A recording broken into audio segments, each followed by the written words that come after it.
So, welcome everyone, I'll welcome you all again to the fifth, I think, Media and Politics online seminar. I'm Emily Harmer, one of the co-conveners, and I see a couple of my other co-conveners are in the Zoom today as well.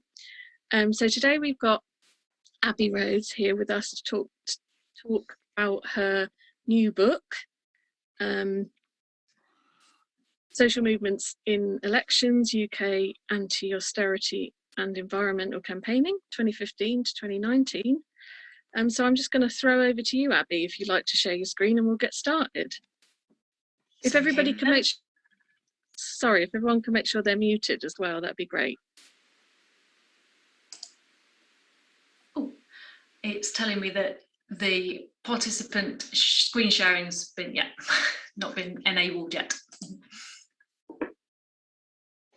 You should be able to now, sorry. See my slides okay now?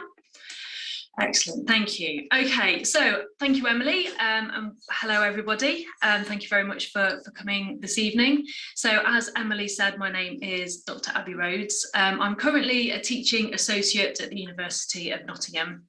And as Emily mentioned, I'm here today to talk about my new book, Social Movements in Elections. So the book synthesises a number of my research interests, including social movement communication, digital and new media, the internet and democratic participation, and the political and social role of the media. Now, the project itself behind the book started with a Tony Benn quotation and the desire to understand what movements do to change the political landscape. So Benn said, "Social change has two prerequisites, the burning flame of anger at injustice and the burning flame of hope at a better world." And I began to wonder how those two flames manifest in the world.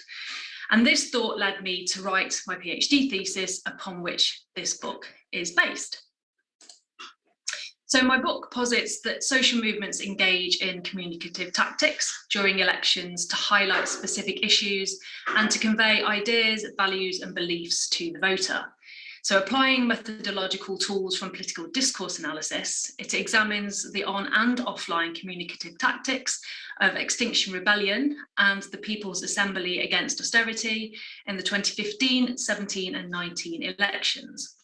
Now, the analysis reveals that both groups actively engaged in movement voter interaction and sought to shine a light on the issues of austerity and the environment while placing democratic pressure on a future government. Qualitative content analysis of concomitant media coverage and manifesto pledges reveals the extent to which various messages rooted in movement voter interaction were amplified or challenged by these electoral actors, so by either the media or by political parties. Now, the book establishes the role of movement voter interaction in elections and thinks of it as an extended political consultation that seeks to persuade more citizens to participate in the electoral process and put pressure on prospective governments over which policies and issues to adopt.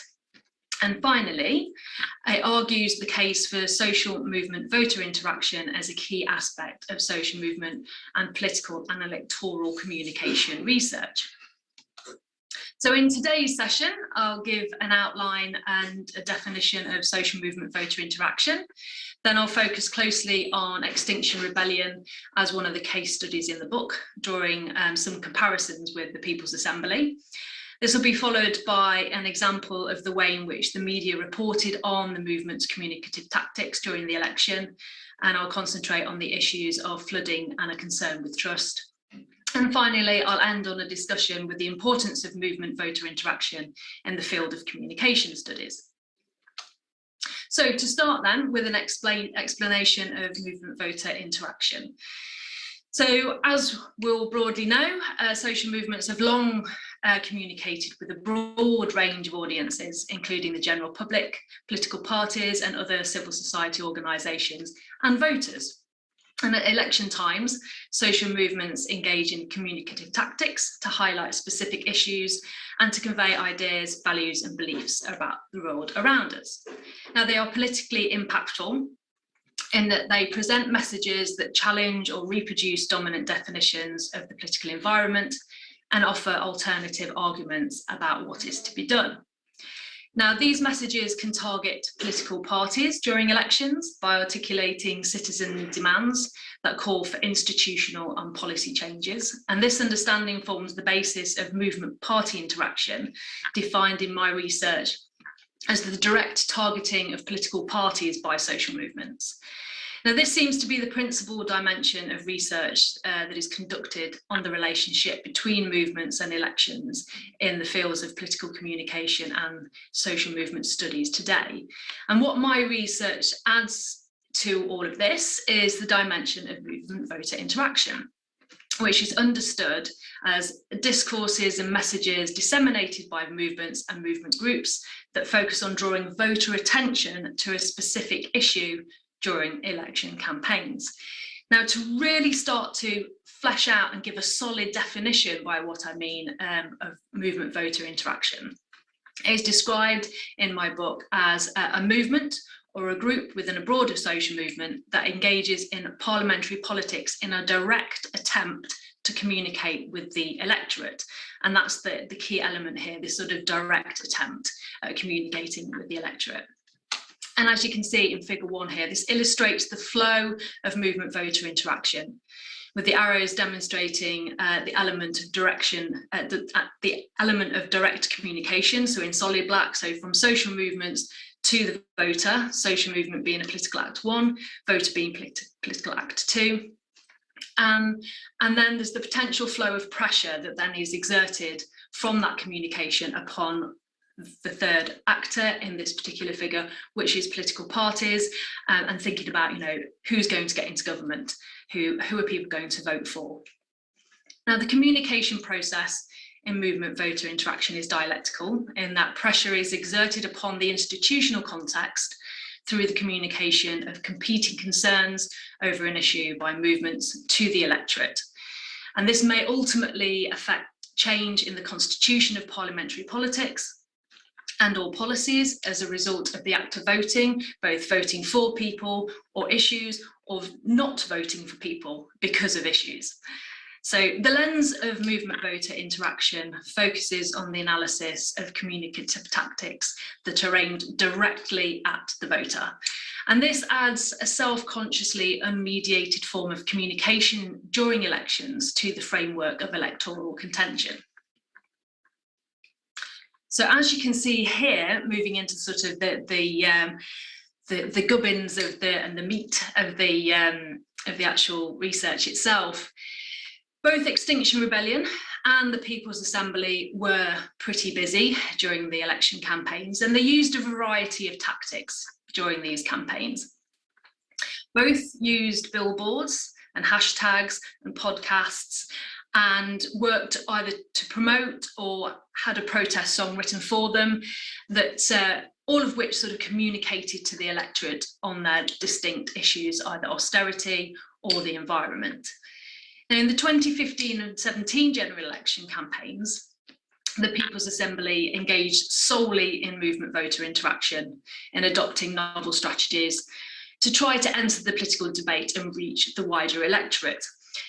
Now, speaking to the General Secretary of the People's Assembly at the time, Sam Fairburn, this would have been deliberate.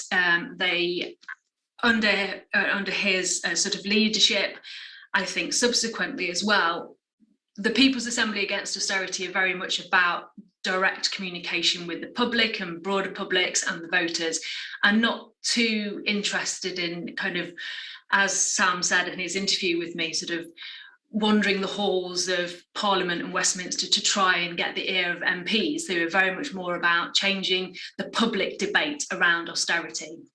So hence a lot more movement voter interaction in those two particular election campaigns.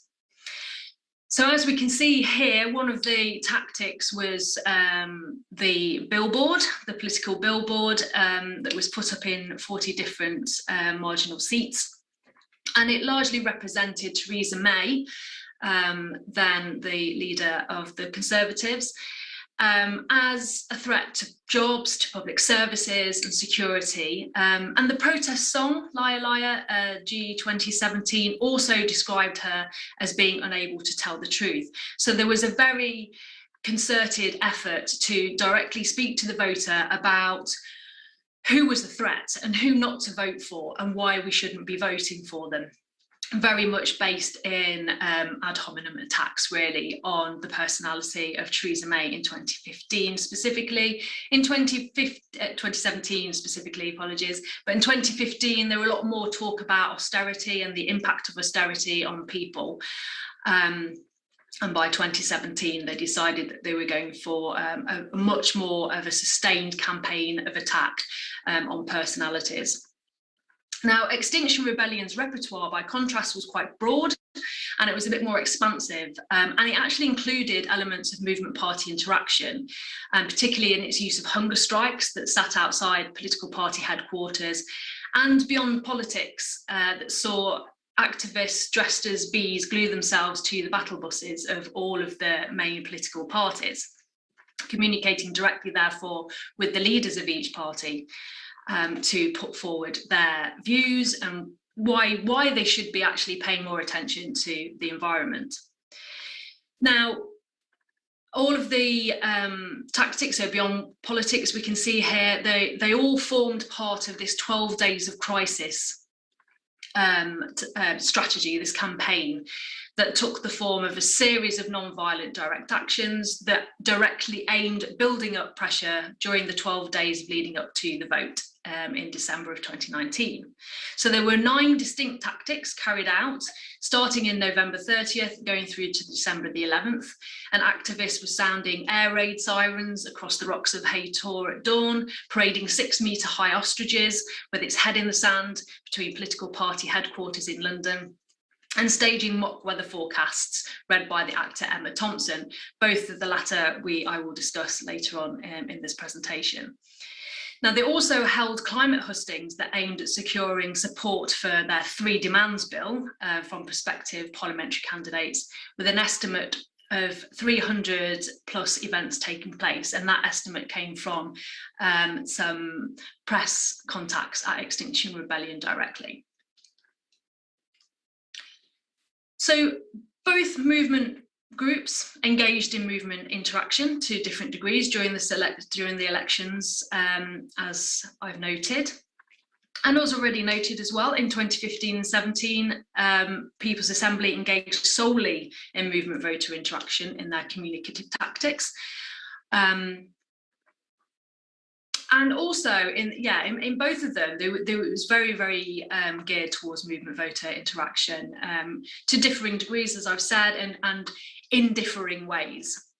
And in 2019, Extinction Rebellion's communication was broadly representative of movement voter interaction, particularly when communicating governmental duty to protect citizens and the duty of the electorate to vote, and also a concern with trust.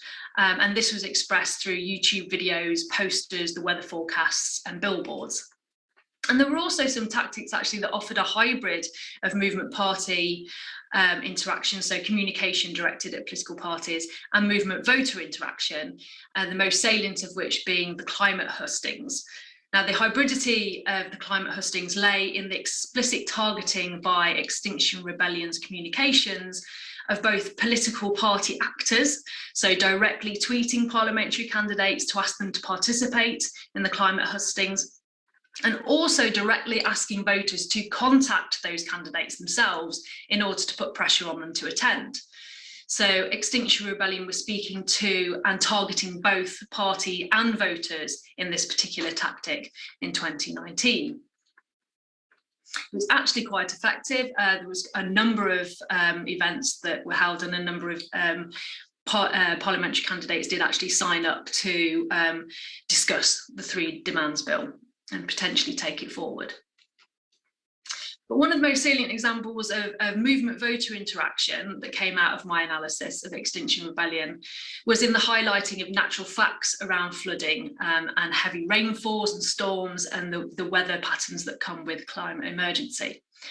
The communication was conducted through tweets, the group's website articles, and their election special podcast, and 2 offline tactics. So on Twitter, the flooding was described as a political issue and provided the context of action within which Extinction Rebellion's voter-focused discussion of the very real risk that climate change posed to homes, businesses and families was conducted. The tweets focused on highlighting to the electorate the effects that the floods were having on people's lives across the country, including flooding fields, leaving millions of tons of crops rotting in drowned fields, and emphasised the very real, very physical effects of the climate crisis on thousands of people. Now, the impact of this natural catastrophe was highlighted by articles on the group's website and quite innovatively by a sinking floating house that was floated down the River Thames in early November 2019. Now, the tactic was staged to draw public attention to the threat that rising sea levels caused by climate change pose to the UK and the rest of the world unless action was and is taken. Now, the message within all of these separate tactics in the tweets that were going out, in the website and in the floating sinking house, it was echoed in an election special podcast and also communicated in the severe weather warning tactic that we can see here.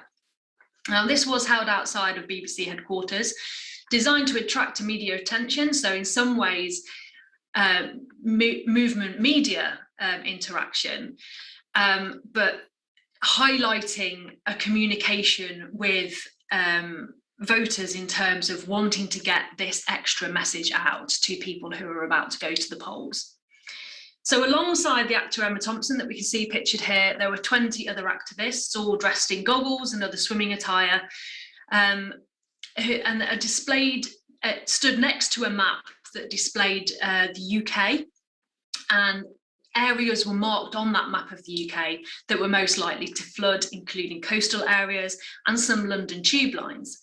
Now, the tactic aimed at demonstrating the immediacy of the climate change and climate emergency and questioned the adequacy of politicians' responses to the crisis, a value that was communicated to voters as a concern with trust and telling the truth in this and other tactics. So to move on then to trust and voter communication, it was Extinction Rebellion's use of digital tactics that focused most closely on this concern with trust and the demand for the government to tell the truth by declaring a climate and ecological emergency and do all in their power to communicate this urgency for change, including working with governments and other institutions. Now, the impetus behind this demand was the view that politicians and governments across the world were actually failing to communicate the severity of the climate emergency at the time. Across Twitter, the hashtag #TellTheTruth accompanied a 6 of all Extinction Rebellion tweets that were collected in this study, and the majority, around 85%, were examples of movement voter interaction. These voter-focused messages range from calls to vote for the planet and educate yourself before voting this week, to requests to send messages to local candidates on the issue of air pollution. And voting was described by the group as direct action. And it linked to a short video on YouTube informing the electorate that they have a vote, a voice, a choice, and a vote. So the 27-second YouTube video, of which you can see the beginning of here, drove home the movement's concern with trust, with a spoof breaking news headline stating that the government declares everything is fine, followed by images of climate destruction, floods and fires, and fake footage of the House of Commons on fire, while MPs stood around and simply debated climate policy. Now, the imagery in there, the sort of everything is fine, don't look over here, invoked a head in the sand approach to decision making that was exemplified by the offline tactic, a 6-metre high ostrich that made its way to the Tory party headquarters on December 6th. Excuse me, the digital tactics discussed here were not picked up in the media, but the messages presented by offline tactics of the ostrich and the weather warning tactic itself, among many other actual physical offline tactics, were actually amplified in the press. And that was something that really interested me, actually, in that it was largely these sort of physical offline tactics that sparked the most interest, both with people taking photos of them, so ordinary broader publics, but also the media paying that bit more attention to it. So the head in the sand approach to the climate crisis that Extinction Rebellion claims evidences untrustworthiness was emphasised in the Mail Online and the Daily Mirror through the reported voice of Bethany Moogie, an XR activist also involved in Beyond Politics. So she was quoted in both outlets as saying, "No one can hide from the climate and ecological emergency forever." And she admonished the Conservatives for not being willing to engage. Now, the claim of inaction expressed in the ostrich tactic was also picked up in several pieces for The Guardian. Throughout the early part of the campaign, the government's approach to climate policy was defined as seeking to dodge the difficult questions, and targets had been made but never filled in.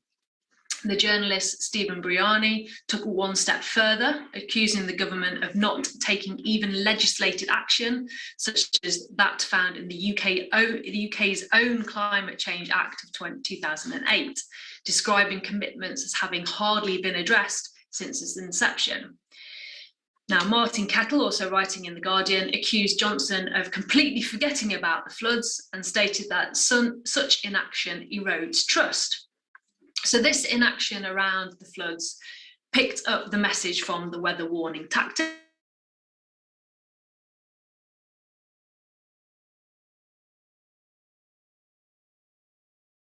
The event and the tactic itself was reported on in the press quite broadly, but in the study features only in the Daily Mail.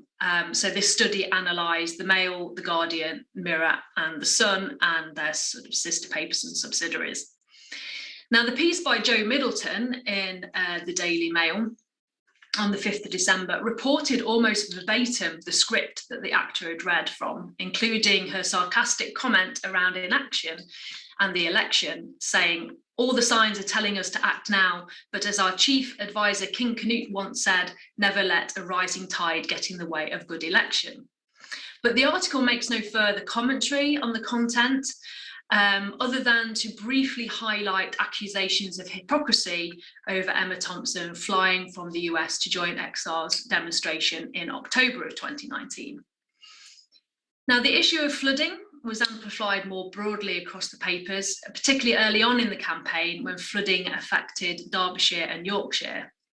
Across the newspapers analysed in my book, there were references to the flooding and its impact on people's homes and livelihoods in conjunction with the climate crisis. Now, in the Daily Mirror, reporting focused on heartbreaking scenes as people were being forced to flee their homes and businesses from raging floodwaters. Interviews with residents of Yorkshire related to the Daily Mirror were described as water coming up through the floor, submerged gardens and scattered belongings, and evacuations by the fire brigade. And we can see here how the Daily Mirror sort of amplifies and actually evokes the movement voter interaction around the climate crisis and its focus on pressures faced by flooding and faced by individuals, the very real physical effect of the floods, and highlighting that impact on thousands of people. So there's a crossover there between the messages that are communicated. But with polls revealing high levels of voter concern around the environment in 2019 and Extinction Rebellion's presence throughout the year, it is not that surprising that some of XR's arguments and tactics were actually reported on in the press. For the movement, this momentum would have been welcomed. And the circumstances that were identified by the movement itself, so the natural facts around in the environmental crisis, such as flooding, air pollution, and values, for example, trust and duties, that were presented by XR's tactics would have resonated with the public, and the group's large-scale actions may have actually exerted some of the political pressure that they sought to also elicit in the 2019 election. So there's a few things going on there.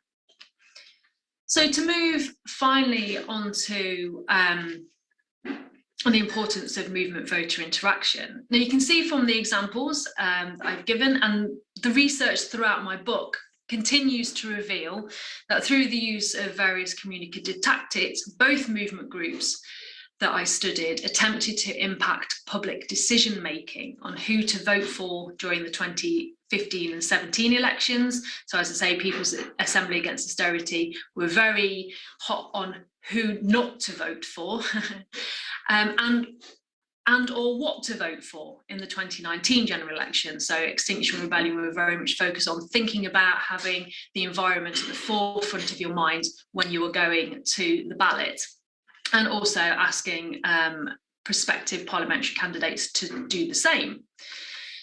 But each group attempted to raise awareness of their specific issues amongst the electorate in order to affect the political change that they sought, and in so doing, engaged in movement voter interaction. Now, the force of movement voter interaction for both activist groups in this study lay in communicating moral evaluations to the electorate. So as I mentioned, trust in people doing things, but also duties. So the duty of people to vote, the duty of the government to protect citizens by acting on the climate.